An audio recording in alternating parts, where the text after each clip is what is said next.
dan semua orang harusnya mengakui, yaitu adalah apa? Kemampuan Al-Quran mengubah dunia. Maka Al-Quran adalah buku nomor 1. Kenapa? Karena dia mengubah sangat banyak sekali orang dalam level yang sangat masif, dengan luasan yang sangat besar sekali, dalam waktu singkat, dan hasilnya permanen. Assalamualaikum warahmatullahi wabarakatuh. Saya ini adalah penyuka sejarah, pembaca, penutur juga kadang-kadang, dan dari dulu ingin betul mengundang adik saya satu ini yang pengetahuannya tentang sejarah, tarikh, ya, luar biasa. Felix Xiao sudah ada di studio. Assalamualaikum. Waalaikumsalam. Salaman dulu kita. Lebih tepat anak kayaknya. Bapak saya juga kayaknya 60-an deh. 60-an ya? 60-an. Aku 61. Masya Allah. Jadi kalau ngelihat ini 20 tahun di bawah aku nih ya? Ya, Alhamdulillah 20 tahun. Saya 84. Apa yang membuat Adinda Felix demikian suka dengan sejarah ya? Ya, pertama itu sebenarnya ketertarikan pertama sejarah itu karena sejarah itu bisa menjawab masa depan. Bisa menjawab masa depan. Bisa menjawab masa Maksudnya? depan. Jadi apapun yang terjadi di atas muka bumi ini kan nggak mungkin cuma sekali. Dia pasti akan berulang. Makanya orang-orang Barat bilang history repeat itself. Kenapa history itu akan mengulangi dirinya? Karena dia nggak diperhatikan. Jadi dia mengulangi untuk nunjukin bahwa ada pola di dalam kehidupan ini. Nah, maka di dalam Islam juga sama. Ternyata Allah sampaikan wal tangzur nafsum ma qaddamat ligot. Sesungguhnya kalau kita mau ngelihat masa depan, ya kita harus lihat masa lalu. Walaupun ayat ini sebenarnya ditujukan pada orang-orang yang harus bersiap-siap untuk nanti hari esok, yaitu adalah yaumil kiamat. Tapi bisa juga dimaknai bahwasanya apapun yang kita mau lihat di masa depan itu sebenarnya tersedia di masa lalu. Dan kalau kita bahas tentang sejarah sebenarnya bisa banyak sekali filosofinya. Misal, setinggi apapun satu bangunan itu ditentukan oleh sesuatu yang nggak kelihatan, yaitu adalah fondasinya. Fondasi yang di bawah. Betul. Kalau kita mau bangun misalnya gedung lantai 5, tentu beda fondasinya dengan gedung lantai 10. Maka sejauh apa kita bisa memahami sejarah, itulah kita bisa mencatat masa depan. Nah, itu secara sederhana seperti itu. Apakah ini karena Felix Xiao juga adalah seorang penceramah, pengkhotbah, lebih gampang menerangkan melalui storytelling, yaitu dengan contoh-contoh yang ada di tarikh? Percaya nggak, Mas, kalau seandainya saya tuh sebenarnya ada 2 pelajaran yang paling saya benci ketika sekolah. Sampai satu? Iya, pertama sejarah, yang kedua adalah bahasa. Oh iya. Dan dua-duanya ternyata sekarang menjadi sesuatu yang saya geluti. Betul. Jadi bahasa sama sejarah. Saya benci banget dengan sejarah, saya benci banget sama bahasa. Dan sampai sekarang akhirnya saya berkeyakinan guru-guru yang menjadikan murid-murid membenci sejarah dan bahasa itu kriminal sebenarnya. Sebenarnya ini adalah sesuatu yang sangat bermanfaat. Nah, maka ketika jadi seorang penceramah, jadi seorang aktivis dakwah yang itu tugasnya adalah meyakinkan orang lain, maka meyakinkan orang lain ya secara umum cuma ada 3 cara. Kalau nggak dengan logis, dengan historis, ya berarti dengan normatif. Nah, maka ya salah satu yang kita gunakan tentu saja adalah historis. Dan menariknya adalah Al-Quran itu adalah sebuah buku persuasif sebenarnya. Dan ternyata sepertiga daripada Al-Quran itu kisah tarikh. Untuk bisa meyakinkan orang dan persuasif orang. Tapi Felix kan paham ya, Ustadz Felix paham bahwa sekarang remaja ya, milenial ke bawah itu ahistory. Mereka tidak terlalu suka sejarah. Melihat fenomena itu. Sebenarnya menurutku sih bukan mereka tidak suka sejarah, tapi mereka belum tepat disampaikan dengan cara mereka. Karena bagaimanapun juga sejarah atau kisah itu menjadi sesuatu yang inherent dalam diri manusia. Makanya Allah menurunkan Al-Quran sepertiga kisah, artinya cara paling mudah untuk bisa menyampaikan satu kebenaran itu bisa jadi dengan sebuah kisah atau story kan gitu kan ya. Misal, dulu saya suka baca Bobo. Jadi dulu kan di kita ada Bobo kan ya. Dan di Bobo itu yang paling saya ingat adalah cerita-ceritanya Abu Nawas, cerita tentang ini, kebijaksanaan tentang ini. Kata orang sih ada pepatah India. Tapi karena saya nggak suka India, saya ganti pepatah Cina aja ya. Karena saya kan orang Cina. Jadi kata orang India tuh begini. Dia bilang tell me a truth and I learn. Tell me a knowledge and I believe. Tell me a story and I will remember in my heart forever. Tell me the truth. Katakanlah kebenaran dan saya akan belajar. Betul. Mungkin kebalik ya kali ya. Tell me knowledge and I learn. Tell me the knowledge and I believe. Dan saya akan percaya. Tapi kalau mungkin the truth itu believe kali ya. Betul. Saya percaya. Katakanlah knowledge. Aku akan belajar. Kalau tapi tell me history. Tell me story. Story. Dan itu akan tetap dalam hatiku selama-lamanya. Jadi betapa pentingnya story ya, bagaimana fenomena penting. Atau peristiwa sejarah kayak apapun, tergantung sekali bagaimana cara itu dituturkan. Ada penelitian tentang public speaking yang menyampaikan bahwasanya ada orang yang ketika ikut satu seminar atau ikut satu program dan segala macam, itu story akan tend to stay, dia akan cenderung untuk tetap ada dalam ingatan. Betul, karena kata orang gini, kalau misalnya kita lagi makan, kisah itu kayak sebuah sayur dalam makanan itu. Jadi dia yang membuat serat jadi mudah dicerna. Jadi lebih dikenang sayur daripada nasinya ya. Benar, kira-kira begitu. Maka kalau kita cerita tentang teori, orang-orang mungkin agak sulit untuk bisa percaya atau agak sulit untuk bisa mengingat. Tapi kalau story itu biasanya mereka ingat. Oke, kita kembali ke sana ya. Karena sekarang teman-teman anak-anak muda banyak sekali nonton OTT ya, kayak Netflix dan bagaimana. Dan sekarang ada satu film baru ya, dibuat 4K, yaitu saya baru nonton, yaitu judulnya The Exodus. Iya, karena dipajang di depan itu. Christian Bale. Christian Bale. Wah, saya nonton. Dulu kan saya nonton Ten Commandment ya. Ten Commandment zamannya Charlton Heston. Oh, berarti baru nonton pertama kali Exodus? Exodus, ya. Wow. Jadi udah nonton kedua kali kalau gitu. Oh gitu ya. Ini gimana perspektifnya? Apakah sesuai dengan misalnya cerita-cerita di Al-Quran? Kan di Al-Quran juga kan ada cerita tentang Musa. Betul. Saya banyak sekali nonton tentang film Hollywood itu kan ya, kan saya suka film gitu kan ya. Jadi saya banyak sekali nonton film Hollywood, dan terutama film-film tentang para nabi atau tentang religi atau agama. Dan menurut saya ini adalah film yang sejauh ini paling mirip dengan cerita di dalam Al-Quran. Ya. Karena simbolik-simboliknya banyak sekali ada dan seterusnya. Dan ya walaupun ada yang berbeda tentu saja ya. Karena kalau Hollywood kan mereka nggak mungkin memasukkan unsur agama di dalam film mereka. Mereka harus melogiskan segala sesuatu yang ada di dalam film itu. Tapi yang menarik ada beberapa yang bagus. Misalnya contoh, by the way, Musa ini adalah nabi yang paling banyak dikisahkan di dalam Al-Quran. Bukan Nabi Muhammad. Tapi Musa. Musa ini paling banyak mukjizatnya, paling banyak dikisahkan di dalam Al-Quran. Hampir setiap surat itu ada kisah Nabi Musa. Hampir setiap surat. Dan menarik sekali kisah Musa. Misal, ketika itu Musa melihat ada api di Bukit Sinai. Oh, waktu itu Bukit Sinai, waktu dia mengiring tiga kambing itu ya. Kalau di dalam cerita Exodus misalnya dia dikatakan sama anaknya itu nggak ada yang bisa mendaki. Kenapa nggak ada? Karena itu gunungnya Tuhan. Karena dilarang oleh istrinya juga ya. Iya, itu gunungnya Tuhan, nggak boleh, sakral lah gitu kan ya. Akhirnya ketika kambingnya lari ke sana, akhirnya dia ngejar kambingnya. Tapi kalau di dalam menuntun. Kalau di dalam Islam enggak. Di dalam Islam seolah-olah dia melihat api. Jadi ada sesuatu yang bercahaya, dia ngeliat api, berarti itu kondisinya malam kan? Nggak mungkin dia ngeliat api kondisinya siang. Nah, ketika dia naik ke atas, ketika itu kemudian Allah berkata dari balik Bukit Tursina itu di sebelah kanan, di situ ada juga Syajaratul Mubarakah, ada sebuah pohon yang berkah. Lalu dia berkata, ya Musa, wahai Musa. Itu digambarkan di situ juga ada apinya, walaupun warna biru ya. Dan disebut nama Musa ya, bukan Moses ya? Musa. Nah, jadi Musa, Moshe itu sama. Moshe, ya. Nah, jadi Moshe itu cuma perbedaan dialek aja, seperti Abraham dan Ibrahim. Yesus dan Isa itu perbedaan dialek aja. Kayak ya inilah Muhammad sama Mehmet kalau di Turki. Ya, itu aja. Yang selalu menarik film kisah tentang Nabi Musa adalah 10 perintah Tuhannya. Betul. Ten Commandment. Betul. Di mana dalam film ini tidak terlalu dibahas ya. Iya, di terakhir aja dibahas. Cuman poin-poin 1 sampai 10-nya hampir tidak dibahas. Hampir tidak dibahas. Karena kayaknya film itu mau menitik beratkan pada konflik ya. Konflik yang terjadi antara Bani Israel pada saat itu, Israelites itu, dengan orang-orang Mesir pada saat itu. Itu konflik itu yang mau disampaikan. Jadi ya ciri-ciri film zaman sekarang kan nggak ada orang jahat dan nggak ada orang baik mutlak. Orang baik ada kesalahan, orang jahat ada kebaikan kan. Semua gitu punya kan, motif. Semua punya motif. Nah, yang dijelaskan kayak motif-motif itu. Nah, makanya kemudian yang terakhir Ten Commandments-nya itu nggak terlalu diceritain. Bahkan cuma cerita di pahat dan akhirnya ditaruh di peti kan. Nah, itu yang kita kenal dengan tabut itu. Jadi tabut yang berisi di dalam Al-Quran sakinah. Apalagi perbedaan-perbedaan yang menarik untuk kita bahas. Munculnya representasi pesan-pesan Tuhan itu melalui anak kecil. Nah, betul, karena tadi Hollywood kan tidak mau untuk mengatakan ada Tuhan. Mereka kan gini, Hollywood itu kan dibuat untuk seluruh kalangan. Jadi kalau seandainya ada demi alasan komersial juga ya. Iya betul, dia harus jelasin kan kenapa ada Tuhan. Dan akhirnya semua jadi dilogikakan, termasuk terbelahnya lautan, si parting itu. Beda banget ya. Beda banget. Itu kan kelihatan ketika Musa lagi putus asa, ketika dia sampai di depannya itu adalah laut, dia ngelempar pedangnya. Pedangnya dan nancep gitu ya. Harusnya pakai tongkat kan. Kayak tongkat. Nah, lalu kemudian dia melemparkan pedangnya nancep, lalu kemudian ada meteor jatuh. Nah, kalau kita mengenal itu kan pra-tsunami ya. Jadi ketika meteor jatuh, terus kemudian air laut ketarik surut, baru kemudian balik mengempas. kembali. Nah, itu pas ngempasnya itulah terjadi, dan Firaunnya nggak mati. Ya, itu kita bahas dulu. Kalau yang saya tonton kemarin saya nggak kaget.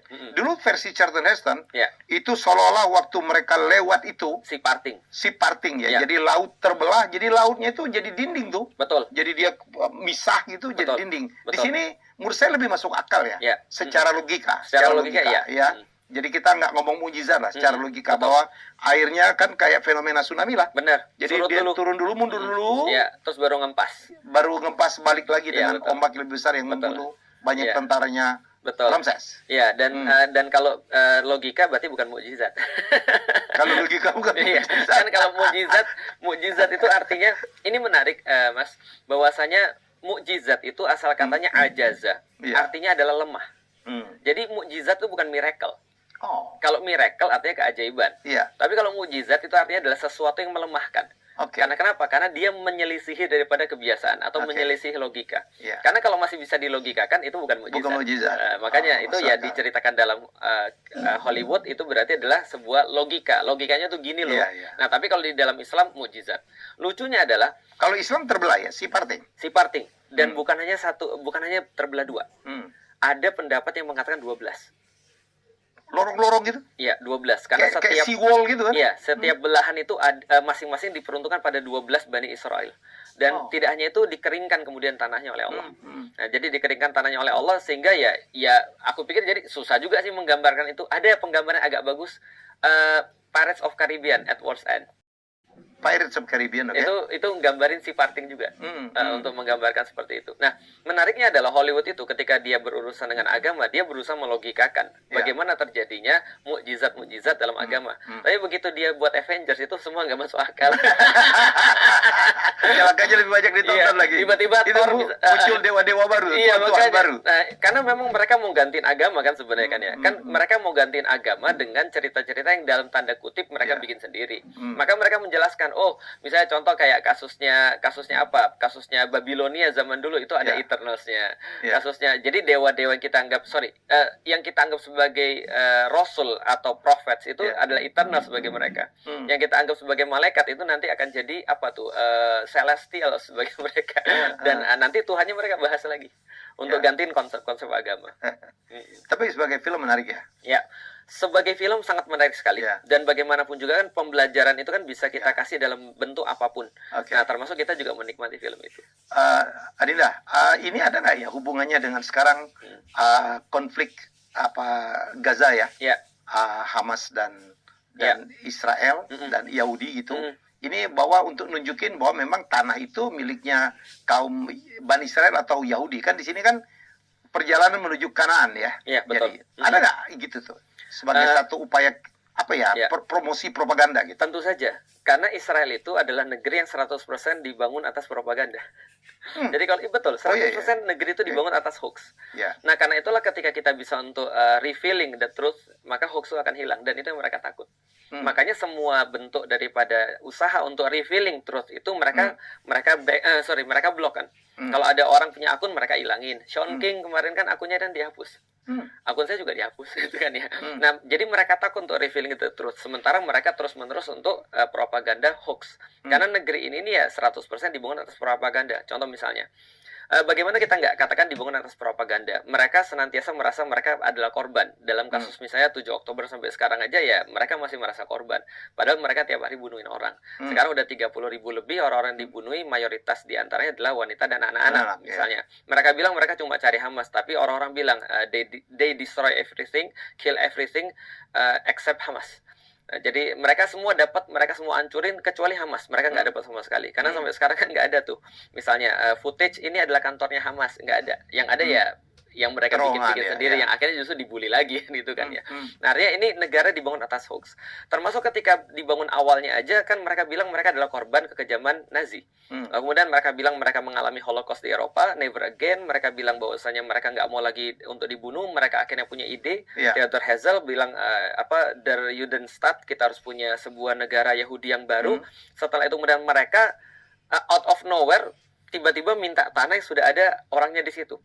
Apapun alasannya ya Mas ya, kita bisa argue tentang alasan legal tentang siapa yang punya tanah itu. Nah, contoh misalnya sebelum saya masuk kepada alasan logis, contoh ya, ada satu meme yang menarik yang dibuat oleh orang-orang Irlandia. Jadi dia seolah-olah gini, ada orang Inggris tiba-tiba diketok pintunya sama seorang perempuan. Dia perempuan ini berlogat Itali, berlogat Latin. Terus dia bilang, kamu yang punya rumah ini? Oh ya tentu saja. Udah berapa lama kamu tinggal di sini? Ya dari zaman kakek saya tinggal di sini. Nah kalau gitu kamu sekarang tinggal sama siapa? Ya kebetulan saya belum menikah. Sendiri. Nah itu membuat kami lebih mudah, dia bilang. Nah kenapa? Ini mulai sekarang jadi punya saya. Loh kok bisa gitu?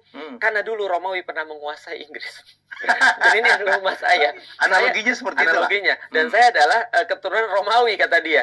Nah pertanyaan berikutnya, kalau kita mau review, siapa yang kemudian jamin dia adalah keturunan orang-orang yang dulu pernah tinggal di sana? Bahkan ada orang-orang yang mengatakan bahwasanya hampir sebagian besar orang-orang Yahudi yang dulu pernah tinggal di sana itu masuk Islam. Masuk Islam dan akhirnya tinggal di situ. Akhirnya mereka lah penduduk lokal sebenarnya. Walaupun betul ada orang-orang dari negeri-negeri yang lain. Tapi argue tentang history, kita bisa argue di situ. Tapi kita mau bahas tentang logis. Logisnya begini. Ada pernah orang yang bilang sama saya, Ustaz, tapi kan Ottoman sudah kalah ketika Perang Dunia Pertama. Maka secara sah itu berdasarkan hukum perang itu adalah tanahnya mereka karena mereka sudah ambil. Saya bilang betul. Tapi masalahnya gini, taruhlah misalnya gini, Cina menjajah Indonesia, taruhlah. Kenapa harus Cina sih? Ya karena saya orang Cina misalnya. Cina menjajah Indonesia, lalu Indonesia kalah tentaranya. Lalu kemudian Cina mengumumkan, mulai dari sekarang ini Indonesia saya hapuskan, NKRI nggak ada lagi. Karena saya sudah menang, NKRI nggak ada. Mulai dari sekarang semuanya adalah diatur oleh misalnya RRC, Republik Rakyat Cina. Tiba-tiba ada tentara Cina datang ke rumah saya. Oh dia bilang mulai dari sekarang ini rumah saya. Saya bilang enggak, ini rumah saya. Loh dia bilang enggak, ini sekarang sudah dikuasai Cina. Bodoh amat, ini udah rumah saya. Dan saya sekarang sekeluarga di sini. Lalu kemudian dia bilang, mana suratnya? Ya ini suratnya. Dia bilang ini enggak berlaku lagi. Mulai dari sekarang ini punya Cina. Enggak, ini punya saya. Terus dia bilang, ini istrimu juga punya kami. Enggak, ini punya saya, istri saya. Terus dia bilang, enggak, ini secara sah punya kami. Ya udah kalau gitu saya ngelawan aja. Itu sederhana. Begitulah analoginya. Ya, terus dia bilang, lah kalau gitu Ustaz, bagaimana dengan orang-orang Inggris yang sudah menguasai? Saya bilang, ya itulah namanya penjajahan. Penjajahan itu adalah ketika ada orang datang ke tempat satu tanah, yang tanah ini nggak kosong, sudah ada orang tinggal di situ, sudah ada orang apalagi udah beratus-ratus tahun di situ, tiba-tiba dia mengklaim ini tanah dia. Itulah penjajahan. Itulah yang namanya kolonialisme. Itu secara logis. Oke, luar biasa penjelasannya. Jadi kalau dibunking hoax, habis tuh Israel tuh. Karena mereka negara yang dibangun atas hoax. Jago banget ya. Iya, jago mereka. Tapi mereka punya penentu keputusan di seluruh dunia. Dan apa ya? Memang tidak bisa tidak kita harus akui. Memang mereka adalah bangsa pilihan Tuhan yang mereka memang punya keistimewaan. Dan keistimewaan mereka adalah ulet, dan ada satu yang katanya yang menjadi pintar, tapi bukan itu kualitas terbaik. Kata orang kualitas terbaik Yahudi itu adalah mereka mampu merencanakan dalam jangka panjang dan istiqomah menjalankan rencana jangka panjang. Nah itu nggak dimiliki Indonesia. Kita sudah nggak mau rencana jangka panjang, menjalankannya diubah-ubah mulu. Pendek-pendek aja. Iya. Itu pun diubah-ubah mulu. Oke, kita balik ini. Satu yang saya pengen dapat penjelasan dari Ustadz Felix Yao.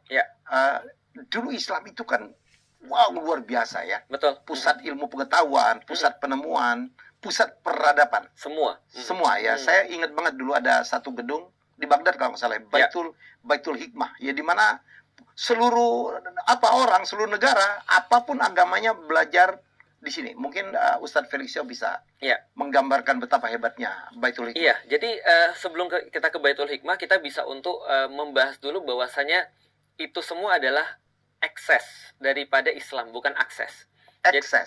Akibat daripada bangkitnya Islam. Sedangkan penyebabnya itu adalah Al-Quran.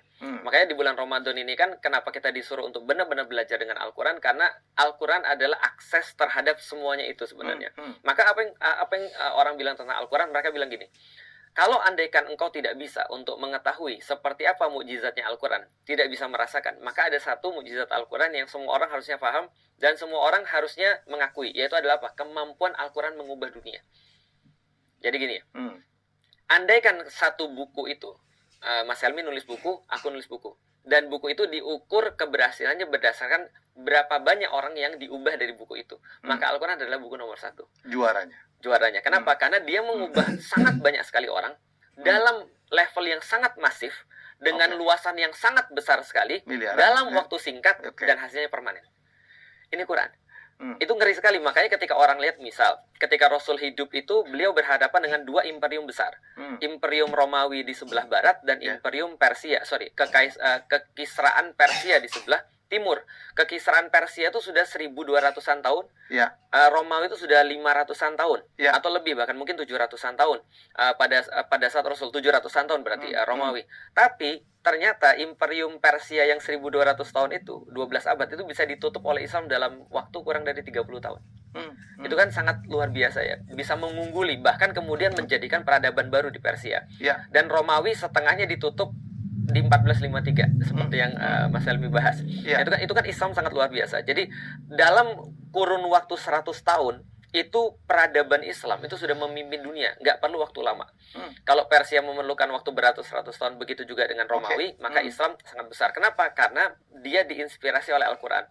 Maka wajar aja ketika seorang penulis namanya Michael H. Hart itu mengatakan bahwasanya Muhammad adalah the most influential people on history ya. Kenapa? Karena dikatakan bahwa dia mewariskan begitu banyak yang sampai sekarang masih dipakai oleh orang-orang. Nah, seperti apa yang kemudian dibawa oleh Islam? Yang dibawa adalah semangat liberasi. Jadi kalau misalnya ada satu teori yang mengatakan bahwasanya perubahan itu ada banyak, tergantung intensitas dan visi. Kalau misalnya contoh intensitasnya tinggi dan visinya tinggi, itu adalah liberasi. Kalau di bawahnya intensitasnya tinggi tapi visinya nggak ada, itu adalah revolusi. Maka Islam di atas revolusi. Liberasi, karena intensitasnya tinggi dan memberikan kebebasan. Dia memberikan kebebasan. Makanya ketika ditanya pada semua orang, mulai dari kepala tentara yang paling tinggi, panglima perang yang paling tinggi, sampai dengan ya kayak mungkin kapten lah ya. Ketika di Persia mereka ditanya, ya Rib ibn Amir itu posisinya masih kapten kira-kira. Dan Khalid bin Walid pada saat itu sudah benar-benar sudah panglima besar. Ketika mereka semua ditanya kenapa kamu datang ke sini? Yang kamu cari uang, yang kamu cari ketenaran, yang kamu cari apa sebenarnya? Kami bisa kasih pada kamu. Kami kasih tanpa kamu harus perang. Dia bilang enggak, kami datang ke sini untuk membebaskan manusia daripada penyembahan selain manusia kepada penyembahan membebaskan manusia daripada penyembahan terhadap manusia kepada penyembahan terhadap Allah. Nah, maka kita melihat penyembahan terhadap manusia itu adalah kezaliman. Maka kita pengen membebaskan supaya mereka menyembahnya kepada Allah. Itu adalah semangatnya Islam. Nah, maka Islam tersebar sampai kemudian begitu luas sekali, termasuk sampai di Persia. Nah, akhirnya ketika masa kepemimpinan waktu itu adalah kekhilafan Abbasiyah. Waktu itu Abbasiyah mulai memindahkan ibu kotanya ke Baghdad. Nah, di Baghdad itulah dibuat Baitul Hikmah. Jadi sebuah perhatian yang sangat besar. Ada satu ceramah yang menarik, kalau nggak salah namanya Profesor Roy Cassandra atau Roy Cassandra kalau nggak salah. Dia pernah bahas bagaimana abainya orang-orang Kristen pada saat itu. Sekali lagi ini bukan menghina ataupun bukan, tapi kita menjelaskan dari sudut pandang sejarah. Bahwasanya sangat abainya orang-orang Kristen pada saat itu sampai mereka itu membunuh orang-orang yang mereka perhatian pada agama karena konflik internal mereka. Jadi mereka dulu kan punya perpustakaan besar Alexandria. Nah, perpustakaan Alexandria ini besar sekali dan sangat bagus sekali, dan itu menjadi sebuah sebuah heritage lah untuk dunia yang memang nggak ada urusan dengan politik. Tapi ketika terjadi kasusnya ketika terjadi kasusnya perbedaan antara Arius dan Anastasius itu tahun 325 ketika dijadiin Yesus sebagai salah satu Tuhan daripada Tuhan yang tiga, itu kan jadi masalah. Karena kenapa? Karena semua yang tidak berkeyakinan yang sama akhirnya dibantai. Nah, termasuk perpustakaan di Alexandria itu dihabisin. Nah, maka pada saat itu justru Islam baru mulai untuk membangun satu peradaban besar yang berbasiskan knowledge juga. Nah, semua pengetahuan Yunani yang dulu kemudian diselamatkan di perpustakaan Alexandria itu dipindahkan ke dunia Islam, termasuk ke Baitul Hikmah di Baghdad. Legend mengatakan ada jutaan skrip di sana. Itu kan ya, yang ketika diserang sama pasukan Tartar itu dibuang ke Sungai Dajlah. Sungai Dajlah itu apa ya? Tigris atau Efrat, saya lupa nanti. Yang Mesopotamia. Mesopotamia, Efrat atau Tigris, tapi Dajlah nama bahasa Arabnya itu. Katanya airnya menghitam ya. Betul, airnya menghitam. Dan itu masuk akal. Sangat masuk akal. Kenapa? Karena ya saking banyaknya skrip itu yang kemudian dihilangkan. Dan kalau kita lihat, ya kalau kita nggak usah lihat bukunya, orang-orang bilang gini, orang-orang Arab atau orang Islam itu menamai langit-langit dengan nama-nama bahasa Arab. Makanya hampir semua bintang tuh diawali dengan Aldebaran, Al-Karnar dan segala macam. Karena al itu kan ya pertanda isim kan ya. Nah, jadi al itu kan de kalau dalam bahasa Inggris. Nah, dan kemudian menamai binatang-binatang di daratan dan juga pepohonan dengan bahasa Arab juga. Dan mereka menghiasi kemudian peradaban-peradaban manusia dengan peradaban-peradaban yang baru. Maka dikatakan bahwasanya kehebatan orang-orang Islam itu karena mereka bisa berdiri di pundaknya orang-orang Yunani yang sudah mendahului keilmuan. Dan kita tidak mengatakan bahwasanya mereka itu sia-sia, tidak. Kita tidak membangun itu sendiri. Kita cuma melanjutkan apa yang sudah baik-baik di masa yang lalu. Maka semangat Islam itu nggak pernah menghancurkan. Semangat Islam itu liberasi. Yaitu adalah meliberasi manusia supaya dia benar-benar hidupnya baik. Nah, termasuk dalam bidang pengetahuan dia juga meliberasi.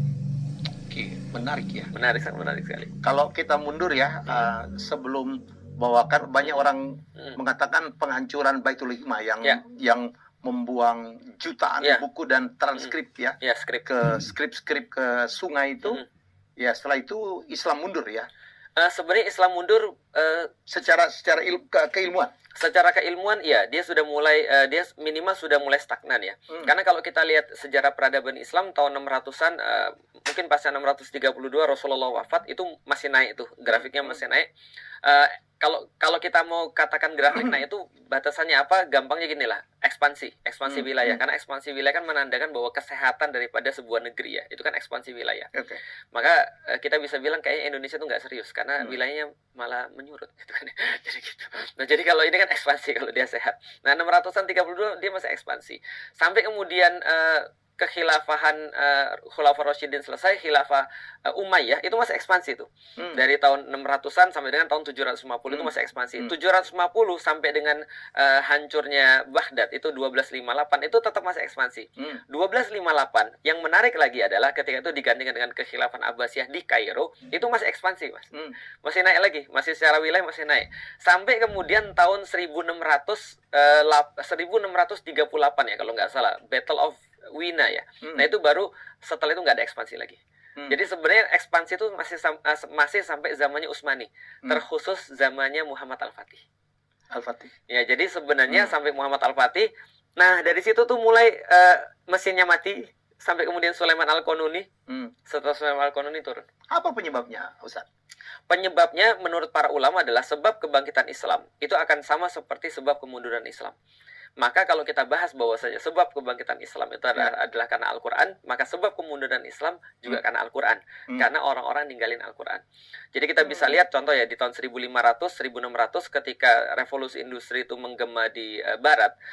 Lantas kemudian orang-orang Islam itu jadi apa ya? Mereka jadi ikut-ikutan. Jadi mereka nggak siap untuk menghadapi ini. Nah, sehingga mereka mulai bingung bahwasanya agama bisa nggak untuk menyelesaikan permasalahan-permasalahan kehidupan. Nah, mereka melihat Barat. Ternyata Barat maju itu karena meninggalkan agama. Karena Renaissance kan sebenarnya meninggalkan agama. Mereka memisahkan antara agama dan kehidupan setelah mereka pikir 600-800 tahun mereka kecewa dan trauma dengan agama. Maka sampai muncul satu pepatah, gantung raja yang terakhir menggunakan usus pendeta yang terakhir. Ya, salah satu film yang kita bisa gambarkan untuk melihat kejadian itu adalah kan Robin Hood. Robin Hood kan punya teman namanya Little John. Nah, Little John itu kan bukan Little John, ada satu pendeta, Tucker kalau nggak salah ya. Nah, pendeta ini kan adalah pendeta yang dalam tanda kutip membelot dari gereja. Karena waktu itu gereja mendukung landlord untuk memberikan sesuatu perlakuan-perlakuan yang nggak baik terhadap proletar pada saat. Nah, sehingga Robin Hood muncul sebagai pembela-pembela para proletar. Nah, Barat itu dibangun atas konstruksi masyarakat yang seperti itu. Maka ketika terjadi Renaissance, mereka bilang berikan raja hak raja, berikan Tuhan hak Tuhan. Maka jangan dicampurkan. Dari situ muncul konsep-konsep kehidupan sekuler. Nah, orang-orang Muslim ketika melihat mereka maju, mereka jadi jengah. Kenapa? Karena mereka belum siap. Di saat yang sama mereka banyak sekali meninggalkan Al-Quran. Mereka tidak lagi mempelajari bahasa Arab. Mereka tidak bisa menyelesaikan permasalahan-permasalahan duniawi dengan Islam. Lalu kemudian dipikir perlu nggak sih Islam dalam kehidupan kita? Akhirnya Islam ditinggalkan, hancurlah habis. Bukannya karena itu, Ustaz. Saya dengar ya, saya nggak perlu sebut namanya. Dulu kemunduran Islam itu karena justru orang-orang Islam itu diminta lebih fokus belajar Al-Quran, tidak mempelajari ilmu-ilmu dunia, gitu. Kalau ini gimana? Di dalam Islam tidak ada dikotomi ilmu dunia dan ilmu akhirat. Malah kemudian kalau kita lihat di awal-awal kemunculan Islam, orang-orang tuh semuanya itu adalah multi talenta, polimat. Jadi contoh misalnya ya, Ibnu Al-Haisami itu adalah seorang ulama. Selain daripada seorang yang sangat pintar di dalam permasalahan bangunan, arsitektur, dan juga pengobatan mata, kan itu kan ya. Misalnya lagi, contoh misalnya Al-Jazari, itu juga seorang ulama juga. Bahkan ada banyak sekali ilmuwan-ilmuwan sains yang mereka menulis kitab-kitab fikih. Jadi itu tidak terbedakan sama sekali. Nah, artinya kalau kita lihat lagi di awal-awal Islam, maka kita katakan Al-Quran adalah suatu kitab yang menginspirasi orang. Dari awalnya orang-orang itu ignorance banget tentang masalah-masalah dunia, menjadi sangat perhatian dengan masalah dunia. Kenapa? Karena orang-orang yang memperhatikan Al-Quran itu akan berpikir begini, bahwasanya kemampuanmu untuk bisa peduli dengan dunia dan benar-benar menjadikan dunia ini sebagai ladangmu itu sangat berpengaruh pada akhiratmu. Nah, justru ketika Al-Quran ditinggalin, pemahamannya ini hilang jadinya. Yang lebih tepat mungkin ini, Mas, yang pernah saya baca, yang mungkin agak mirip, adalah pengaruh filsafat-filsafat terhadap Islam.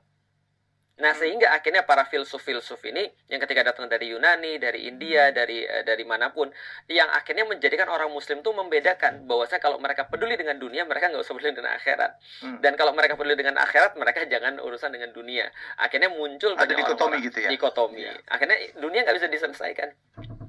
Gitu. Makanya aku lihat sekarang nih, misalnya contoh ya, kalau kita bawa ke zaman sekarang, aku selalu bilang pada orang-orang Muslim, hati-hati ya, kalau kalian menjadi seorang Muslim dan gak ada yang berubah pada kehidupan kalian, itu kalian salah belajar agama. Contoh, ada orang Muslim, lalu kemudian dia dibilang, kenapa kamu nggak bisa untuk achieve sesuatu yang lebih besar daripada yang lain, atau nggak sesuatu yang memorable, monumental dan segala macam. Dia bilang, udahlah Ustadz, itu semua sudah ditakdirkan oleh Allah. Nah, ini pemahaman hasil filsafat ini yang keliru. Padahal sebenarnya kalau dia yakin bahwasanya Allah tuh menakdirkan sesuatu termasuk rezeki dia lebih bersemangat daripada orang-orang yang justru nggak paham tentang takdir. Lucunya kita nggak gitu. Saya sering bilang sama orang gini, Zuckerberg itu nggak percaya dengan akhirat. Yakin saya. Nggak usah Zuckerberg lah. Orang-orang muda tuh biasanya senang nonton komik, baca komik. One Piece misalnya. Itu yang nulis namanya Eiichiro Oda. Oda Sensei itu dikasih tau orang, tidurnya cuma 3 jam sehari, Mas. 3 jam sehari, selain itu baca komik. Katanya liburnya cuma hari Jumat kayaknya. Mungkin mau Jumatan dia ya, mungkin. Tapi nggak tahu lah, dia cuma libur 1 hari dalam 1 pekan. Dan saking tingginya dedikasi orang-orang Jepang terhadap komik, itu ketika nulis besok minggu depan libur, itu aib. Bagi orang-orang komik, dan sedih dong kita kalau misalnya ada yang libur kan komik kan gitu kan ya. Nah, tapi coba kita bayangin, Eiichiro Oda tuh nggak ngejar akhirat. Dia nggak ngejar menjadi hamba Allah yang soleh, nggak. Ibadur Rahman, surga apalagi dia nggak. Dia cuma bikin dunia aja. Tapi etos kerjanya kayak gitu. Elon Musk misalnya, dia bilang, kalian mengharapkan dari 40 jam sepekan terus bisa mengubah dunia. Itu kalian artinya nggak masuk akal. Nggak ada yang bisa mengubah dunia dari 40 jam per pekan. Nah, itu kan harus dimiliki oleh orang Muslim sekarang. Dan pernah dimiliki orang Muslim pada zaman lalu. Bagaimana kita melihat ulama-ulama dulu ngopi karena nggak mau tidur. Jadi kopi itu dijadiin minuman ulama. Sampai diharamkan oleh orang-orang Kristen kan itu kan ya, karena itu adalah minumannya orang Muslim kata mereka. Orang Muslim minum kopi untuk supaya nggak tidur, supaya apa? Supaya bisa belajar. Supaya bisa menguasai dalam tanda kutip duniawinya mereka. Maka di dalam Islam ada pemahaman yang benar adalah siapapun yang duniawinya itu kalah, berarti dia sudah melalaikan fardu kifayah. Bukankah juga perintah Allah bahwa kita harus balance ya antara, bukan hanya balance, tapi lebih kepada gini, akhirat itu soalan duniamu. Lu gagal di dunia, lu gagal di akhirat. Sederhana itu. Sesederhana. Jadi kita nggak pernah balance dalam dunia dan akhirat, memang karena kita tuh tujuan kita di akhirat. Tapi kita tahu akhirat ini dunia urusannya nih. Karena kita nggak mungkin. Sebelum akhirat kita harus melalui dunia dulu. Betul. Kata Allah kan, wabtagi fima atakallahu darul akhirah. Carilah sebanyak-banyaknya karena tujuanmu itu ada di akhirat. Wala tansa nasibaka minad dunia. Tapi jangan lupa kamu sekarang di dunia. Nah, untuk dapat itu kamu harus kuasai ini dulu. Menarik lagi kata ulama gini, Mas. Cukup dikatakan berdosa ketika kita sebagai orang Muslim tidak berbuat semaksimal orang-orang yang bukan Muslim dalam mencari dunia. Artinya apa? Kalau misalnya contoh kita melihat ada orang-orang dalam kasus misalnya Mas Helmi, ada orang-orang yang bukan Muslim, mereka begitu hebat dalam mengelola media, begitu profesional dalam mengelola media, begitu detail dalam mengelola media. Kalau kita orang Muslim nggak ada orang kayak gitu, kita semua dosa. Karena itu fardu kifayah. Ya itu. Nah, itu semangat orang-orang zaman dulu. Makanya nggak heran kalau mereka bisa. Jadi Ustaz Felix, jadi itu kekeliruan sikap itulah ya, yang akhirnya menyebabkan hancur. Kita lihat pemenang Nobel, Muslimnya tuh sedikit banget. Betul. Kalau kita lihat top 100 richest gitu ya, orang terkaya dunia pun orang Muslimnya sedikit banget. Ya rata-rata ya orang yang non Muslim, bahkan yang agnostik yang nggak punya agama. Ada Islam pun tapi tidak Islami. Itu lain lagi. Iya, itu kan juga ya sesuatu yang perlu menjadi sebuah autokritik ya. Ya, autokritik untuk kita. Jangan marah gitu ya. Kita nggak boleh marah tentu saja. Tidak boleh marah. Wah, ini itu. Jadi saya pernah diajar juga nih. Saya kan ngangkap satu statement Bill Gates yang if you are born poor, that's not your mistake, but if you die poor, that's your mistake. Masuk akal. Ya kan kalau tua nggak kaya artinya kan kita udah diberi kesempatan. Ini terkenal saya, ini kalimat motivasi. Waduh, yang Mas Helmi ngajarkan orang dunia. Yang penting itu masuk surga atau enggak akhirat. Benar sih, yang penting masuk surga, dan salah satu cara masuk surga itu ya dengan uang. Nah, salah satu ya, walaupun tidak semua. Nanti kita bisa posisikan uangnya itu di mana. Tapi yang jelas kalau kita mau simpulkan sebenarnya Islam bukan nggak pernah muncul. Islam bukan nggak pernah bangkit. Islam bangkit. Nah, karena Islam bangkit di zaman dulu sebenarnya sesederhana itu. Kita cuma tinggal melihat cara-cara di masa lalu, apa yang mereka lakukan, apa yang mereka bisa kemudian perbuat dan relate-kan dengan kita, maka hasil yang sama akan kita dapat. Nah, untuk itulah kita belajar sejarah. Semoga kita cepat sadar ya.